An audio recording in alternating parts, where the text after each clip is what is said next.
Hey, Amma's gone out. You go to அடுப்பு room. சம ஏதாச்சு? ஏய், வேலை இருக்குடா. ஆர்டர் பண்ணிக்கலாம். ஆர்டர் பண்ணிக்கலாமா? ஓவர் சீனே. சமைக்கிறேன். ருசியா ருசி ருசியா நீ சமைச்சி சாப்பிடதா.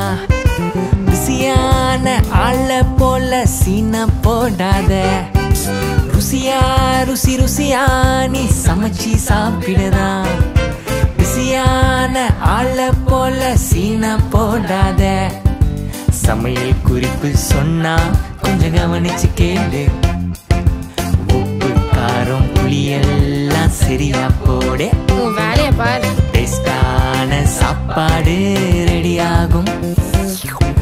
ஃபேட் எல்லாம் குறைஞ்சி உடம்பு ஸ்டெடி ஆகும். ஹே ருசியா ருசி ருசியா நீ சமைச்சி சாப்பிடதா. ருசியான ஆள போல சீன போடாதே. என்ன சரியா இல்லையா? இப்போ பூரி பொங்கல் தோசை ஊத்தாப்பம் கம்முனுடா. இருக்க மாட்டேனே. என்ன டென்ஷன் பண்ணாத. வேக வேகமா அரையும் குறையுமா? No no no no no. பண்டைய கண்டா பாயம் புலியா? No no no no no. ஆக்க பொறுத்தவ ஆற பொறுக்கணும் பண்பாடு. ஆஹா, இயேசு காட்டும் வழியில் நீயும் நடக்கணும் பண்போடு. அது சரி அது சரி.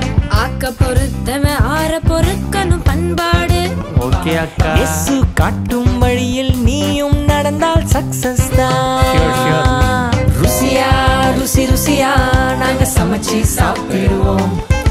இயேசு காட்டும் வழியில் பண்பாய் நடந்திடுவோம். பரவாயில்லையே, ஒரு பாட்டிலே மாறிட்டியே. வா வா வா வா சாப்பிடலாமா? என்னது சீன் போடாதவா? எங்க கத்துக்கிட்ட இந்த வார்த்தைலாம்? மன்னிக்கவும் சிஸ்டர்.